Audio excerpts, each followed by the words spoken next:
Before we get into today's video, the topic of suicide is very heavily mentioned. So if you are not comfortable with the topic of suicide, I recommend you click out of this video. With that being said, and that preemptive warning out of the way, let's get into today's video. When you hear the word suicide, it almost always has a negative connotation attached to it. I mean, why wouldn't it? Its association with depression, loneliness, and unworthiness is a good enough reason for a concept like suicide to harness the reputation it has. But what if someone commits suicide for reasons outside of the typical scope? For Martin Manley, suicide was done out of sheer convenience. Today we're going to be looking at the unusual psychology of Martin Manley, one of the internet's most mind-bending stories.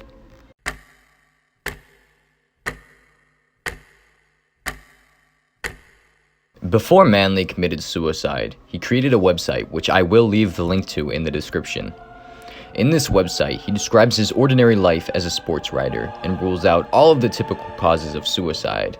In a condensed version of his own words, he said this: "Despite what you might think or what the conventional wisdom is regarding suicide, none of those reasons apply to me. I had no health issues. I had no legal issues. I had never been arrested, much less convicted. I had no financial problems. I had no loss of anyone close to me that I couldn't bear. I had plenty of activities in which I participated. I was not depressed. Anyone who says I was is either ignorant or a liar." Manley documented his suicide in extreme detail. How he'd do it, what precautions he'd take, why he'd do it, and any other relevant points anyone could think of. He was meticulous.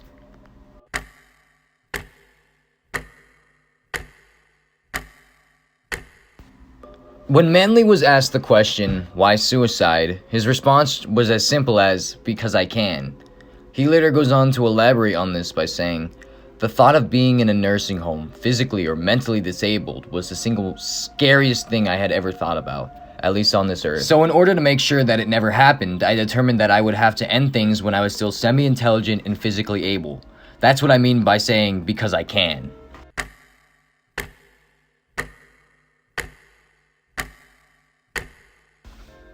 Manley seems to be acutely aware of his limited time on Earth. He understands that the later years of his life will be him rotting away, getting older and grayer, and to avoid this, he gives himself a time limit.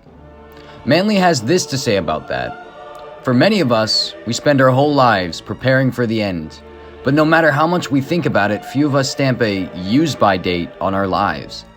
I did just that 14 months ago. I stamped used by August 15th, 2013. To be that clinical is what separates me from the masses." To call himself clinical is an understatement. Manley's predisposition to meticulous planning is so extraordinary that it's almost uncanny. And despite being born on August 15th, 1953, he seems to hold no sentiment about this date at all.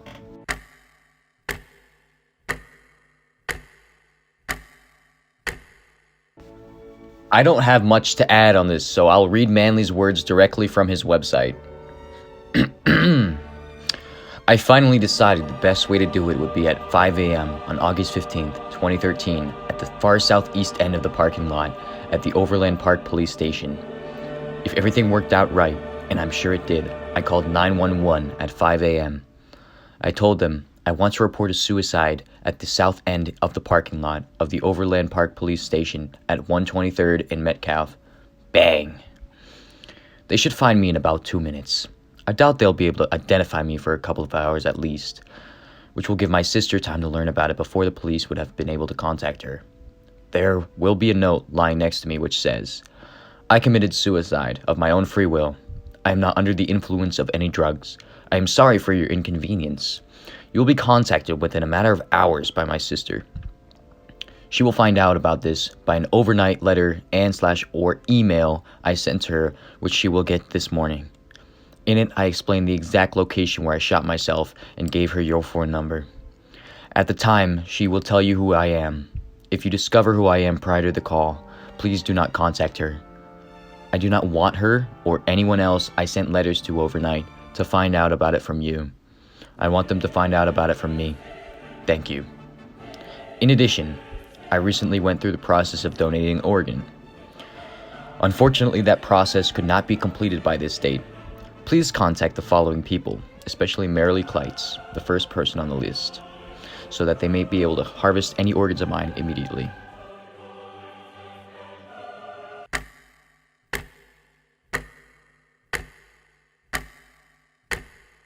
Manley's suicide was so well documented by himself and rationalized to such a degree that the people who heard about it could do nothing but silently clap. Many Reddit posts talking about it just seem to be in awe of someone so dedicated and so prepared that it's hard to imagine that people are even talking about a suicide. I mean, how can something that's so looked down upon and so stigmatized be given a congratulatory response?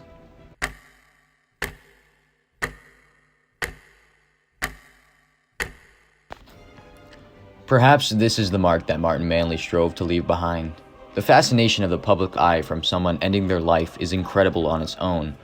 Manley was intelligent and persuasive enough to cause people to see his suicide as a mission complete rather than a tragic loss. I hope you guys enjoyed this video. A lot of effort did go into this, so feel free to like, comment, and subscribe. It would mean a lot to me. And if you are struggling with suicidal thoughts, please call the United States National Suicide Prevention Lifeline at 988. If you are from another country, please reach out to a trusted friend or a person. Despite this video topic, suicide is never okay, and I do not condone the actions portrayed in this video. I am under the personal opinion that there is no justification for suicide, and you shouldn't use Martin Manley's actions as a path to follow. Thank you.